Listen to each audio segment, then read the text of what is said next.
frem til en rimelig husleje. Grundlaget for projekteringen bliver udnyttet mellem boligforeningen, de projekterende, håndværkerne, boligministeriets konsulent, sagføreren, i dette tilfælde er en forretningsfører, myndighederne og banken. Industriens produktionsmetoder skal overføres til byggepladsen. Forenklingsprincippet og gentagelsesmomentet udnyttes allerede på tegnestuen. Der arbejdes kun med tyndt papir. Håndværkerne møder med prøver og bygger dele af huset, så tegningerne bliver til på grundlag af en opmåling.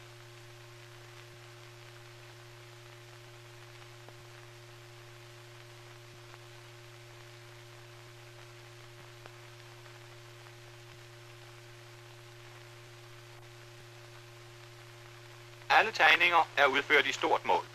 Tryk er et karakteristisk fag samles med klæbebånd til en del af en blok.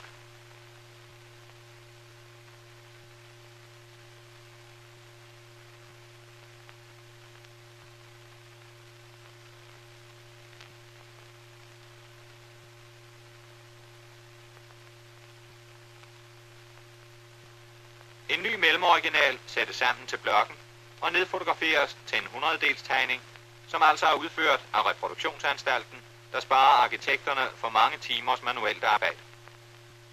Arbejds- og tidsplanlægning er fælles for ens blokke, og specielt for dem, der skiller sig ud.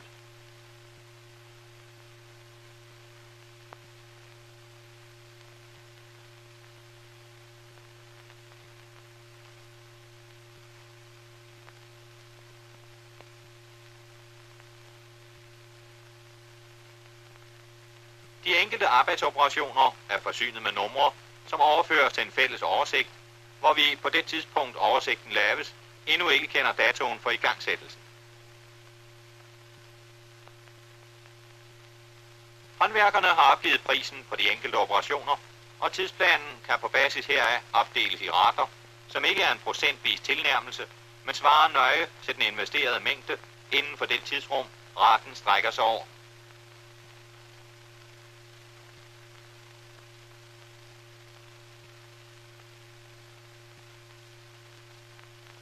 Ved hjælp af dette materiale kan der opstilles en udbetalingsplan for håndværkerudgifterne.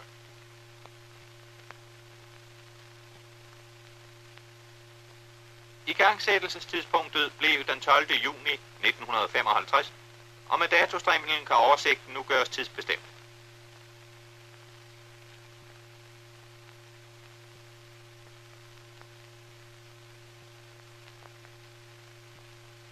Udbetalingsplanen for håndværkerudgifterne samles med planer over grundudgifterne og omkostningerne. Så har vi byggeudgifter i alt og kan lave finansieringsplan. På et fællesmøde er alle samarbejdende repræsenteret, foruden de projekterende, boligforeningens formand og bestyrelse, kommunens repræsentant, stadsarkitekten, banken, og hovedentreprenøren kommer glad for sent. Han har netop fået de sidste tal fra underentreprenørerne, og han mener at kunne være tilfreds med resultatet.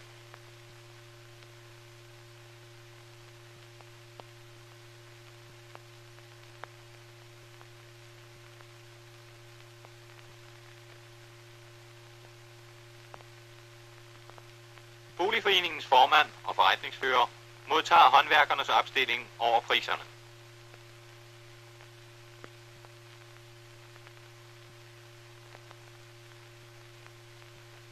De sidste forhandlinger om lån finder sted i banken. Opstillingen over byggeudgifterne gennemgås endnu en gang med bankdirektøren. For at lette oversigten er materialet optegnet i en grafisk opstilling. Bankdirektøren erklærer banken villig til at yde lån og udtaler, at med den anvendte økonomiplanlægning generelt brugt, ville banken kunne betjene det dobbelte antal kunder med de samme midler.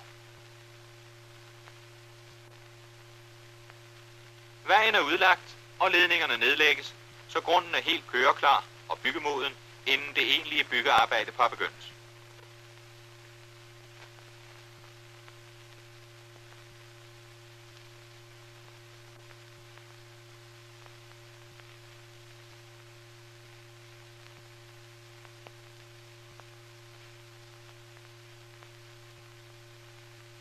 I juni begynder blokken at skyde op, og man ser tydeligt byggeriets aftrapning.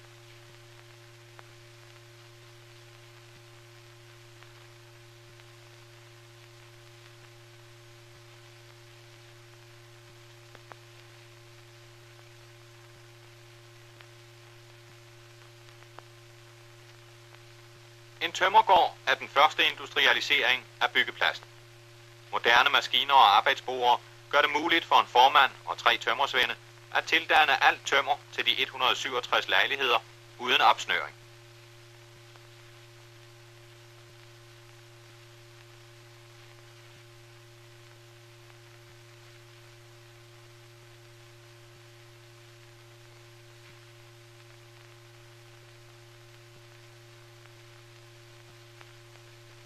De laver 500 spær om dagen. Hvert spær har 3 sadelsnit og 2 skråsnit.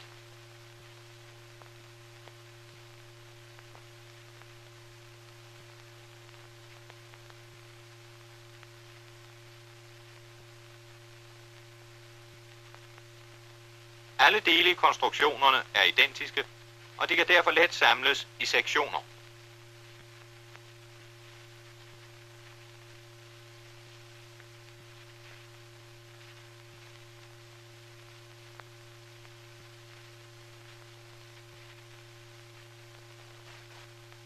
Lette skillerum samles på arbejdsborde, før bygningerne er oppe. De oplagres til senere overførsel til brugsstedet, hvor de kan kiles på plads på et øjeblik. Sanitære installationer fremstilles i grupper på jorden. Alle 167 grupper er nøjagtigt ens, trods forskel på lejlighedstyperne. Et hjemmelavet hjælpeværktøj blev omgående døbt juletræet. I dette kan enkeltdelene indsættes, og alle blystøbninger foregå vandret, uden spild.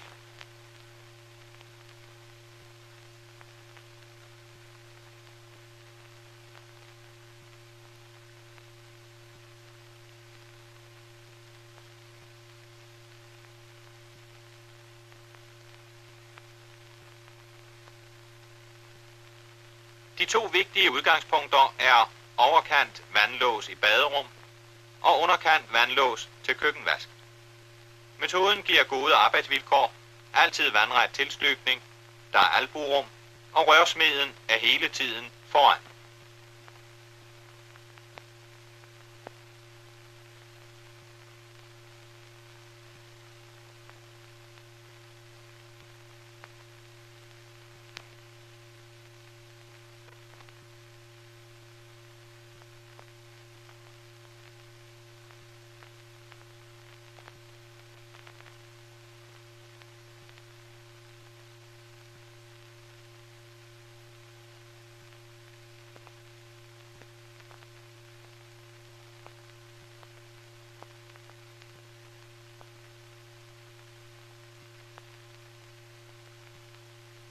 Installationsgrupperne lægges på lager.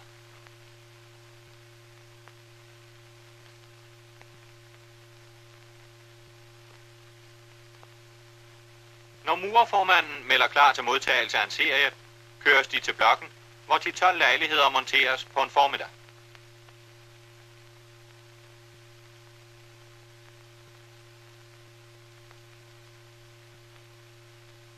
Da monteringen hele tiden er en etage for en støbesjakket, bliver der ingen problemer med hulafsætning. Der skal blot støbes til omkring rørene, som reguleres på plads efter skabelon.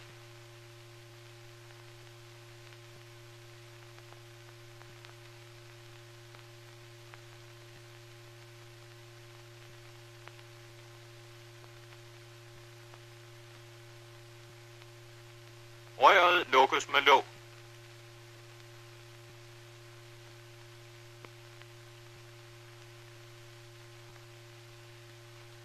Når fundamentrenderne er støbt og isoleringslag udlagt af slakker, der dækkes med tjærepap, støbes stuegulv.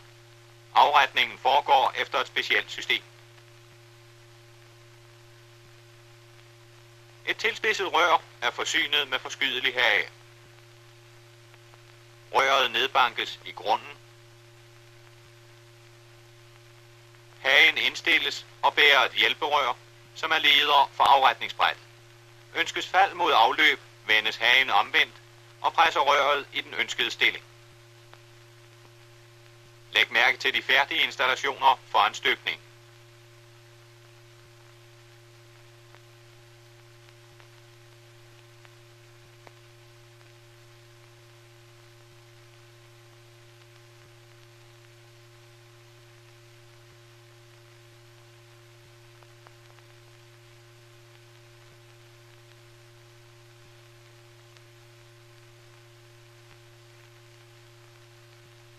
Kantforskallingen flyttes i et stykke. Det betaler sig trods en tilsyneladende store bemanding.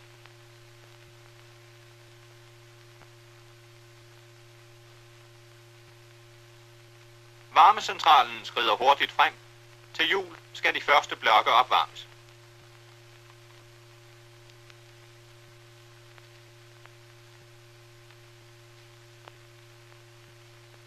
Efter støbning af stuegulv følger søjleopstillingen, som skal være pinlig nøjagtig. Søjlerne danner skelet for alle efterfølgende arbejder, hvoraf størstedelen allerede ligger færdige til montering, fremstillet på fabrik eller værksted.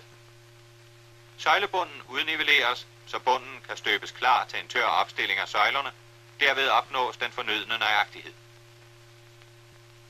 Traktorer, påmonteret Hiab eller Herkuleskran, bringer søjlerne fra lager til udsparingen i fundamentet.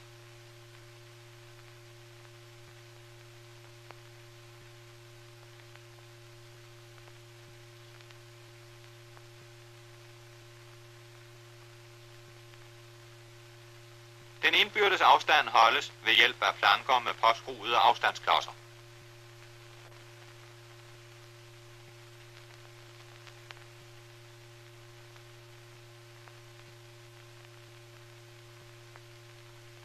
Vandret kontrolleres ved miring.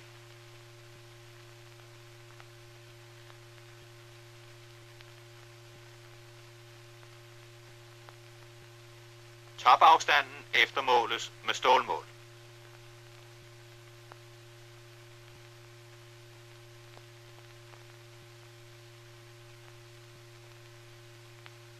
Til montering af lange søjler og tunge altanplader benyttes den af byggeriets maskinstationer udviklede traktordrevne 8 tons meter kran, som populært kaldes storken.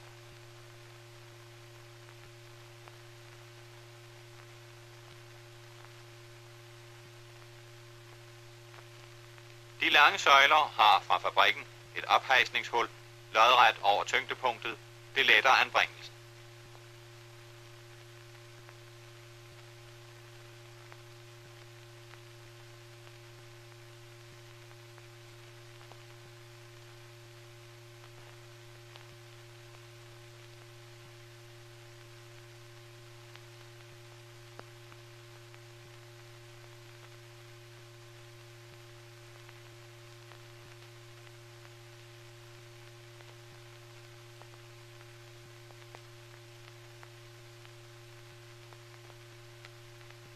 Søjlen går ned på den i forvejen udstøbte bund, og den lodrette stilling finreguleres ved hjælp af en stilleskrue på beslaget ved foden af den midlertidige skråstiver.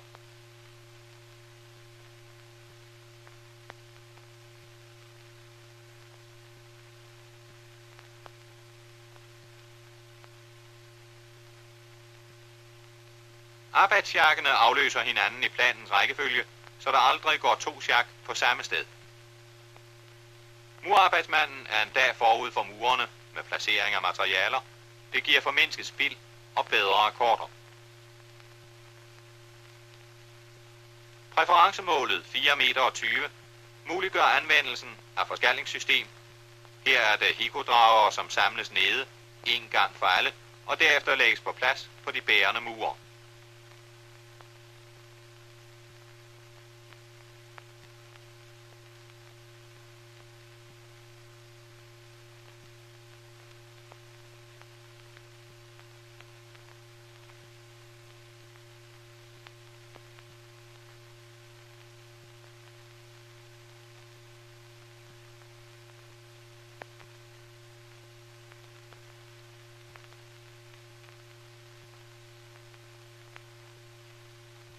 Efter oplægningen foretages opkiling til udvandret retskede.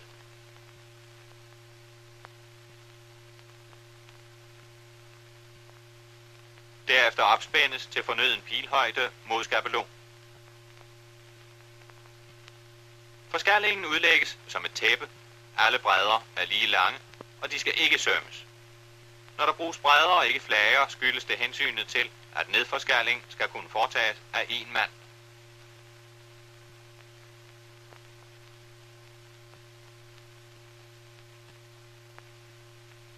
Elektrikerrørene er også tildannet i forvejen.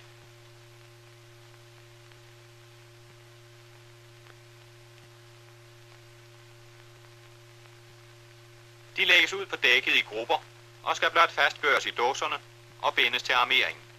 Det fremmer støbningen og giver den rette byggerytme.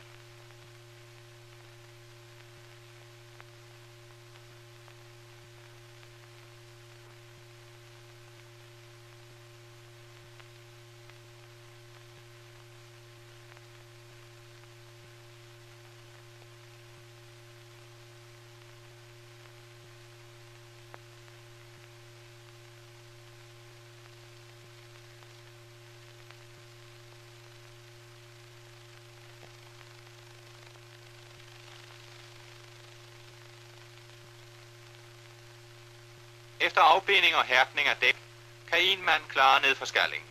Han løsner hikodragerens forskydelige vederlagshage og løfter bjælken ned.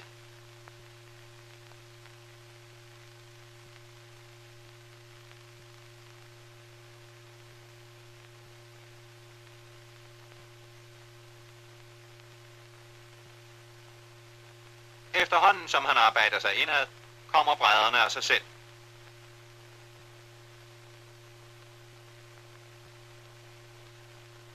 Når de hænger i bekvem rækkehøjde, trækkes de ud.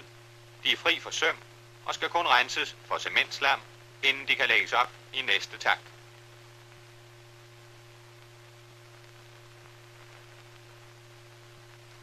Husets bærende dele er opført, kommer facadeelementerne fra fabrikken. En 6 cm betonplade er på indersiden forsynet med lægter med 44 cm fra midt til midt i korrespondance med afstand for radiatorbæringer.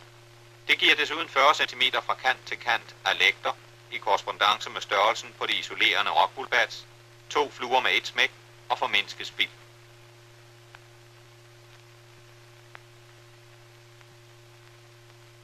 Elementerne fastholdes til udstøbning af låsene med skruetvinger, og dækbrættet har en skumgummistrimmel i kanten til at lukke for udtrængning af cement.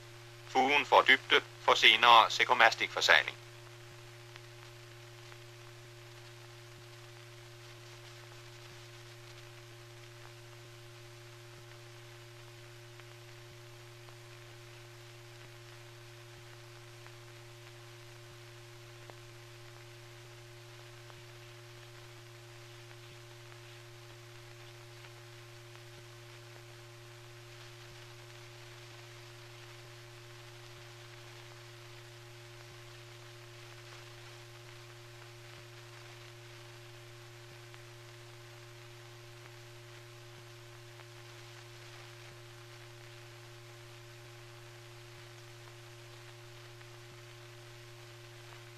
Efter facademonteringen indsættes snedkerarbejdet, som får den sidste afpudsning på byggepladsen.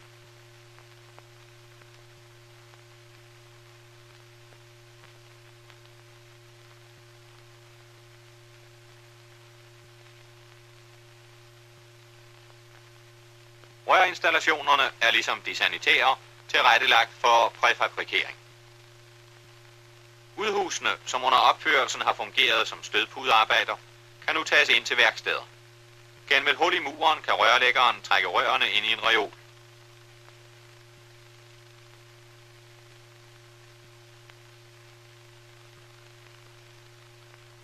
De kan gå lige i gevindskæremaskinen.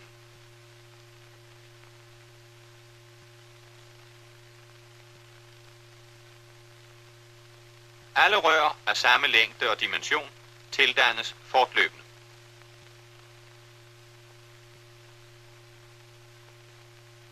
Maskinen skærer rørene til med roterende knive.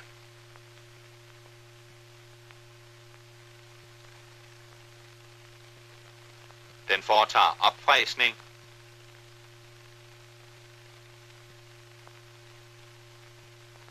og den skærer konisk gevind i nøjagtig længde, uden at røret flyttes i kloen.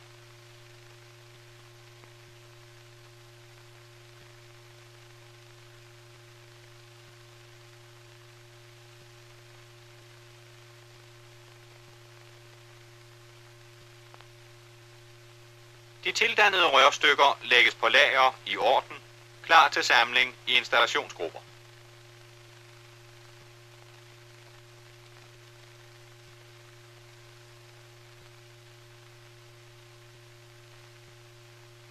Altangangsgitrene er også ens alle sammen, derfor er der offret et specielt arbejdsbord på dem.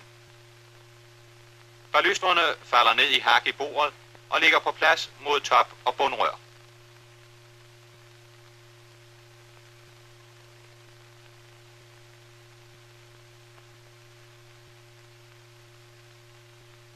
Bordet vippes i svejsestilling. Først svejses den ene side.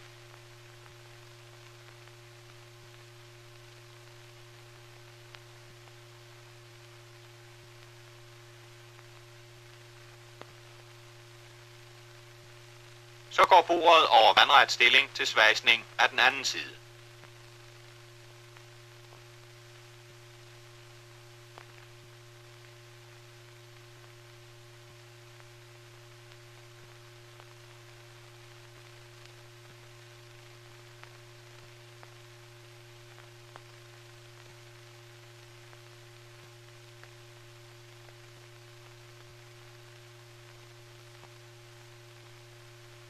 Nu kan gitteret løftes ud og vendes, så den samme proces kan gentages på den side, der vendte ned mod bordet.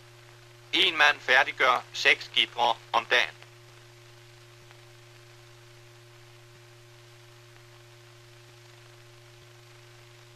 Gitteret er klar til galvanisering og bliver senere sat på plads i bygningen.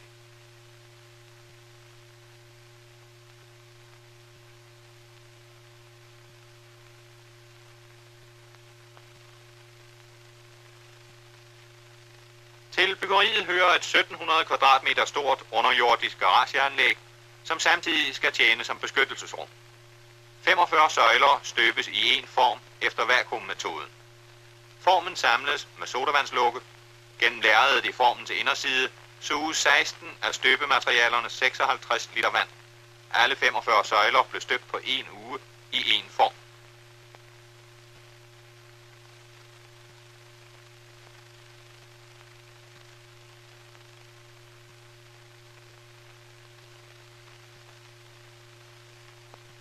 På de færdige søjler lægges forskalling til dæk, som senere skal trækkes over med jord og beplantes.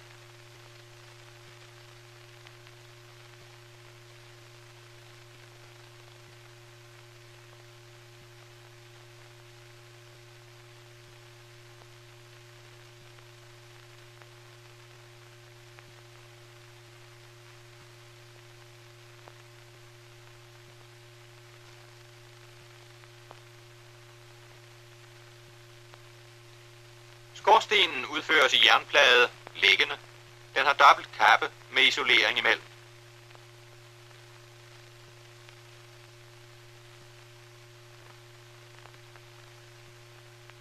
Udvendig sandblæses for rust.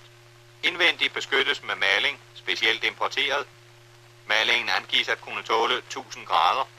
Udvendig adokenbehandles. Lyseblå krop med sort top.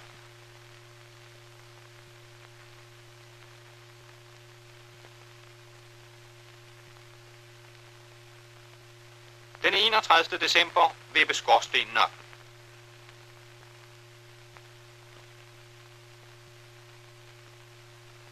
Den drejes om et midlertidigt hængsel og boltes fast til fundamentet.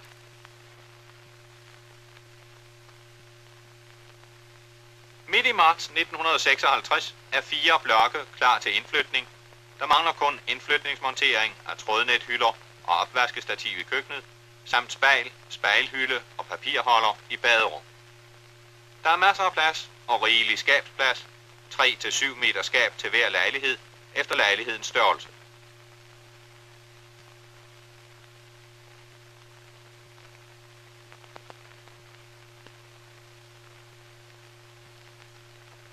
Vinduer mod altangangen er beskyttet mod indblik gennem midterbånd i øjenhøjde, og de nederste ruder vil få mat plads.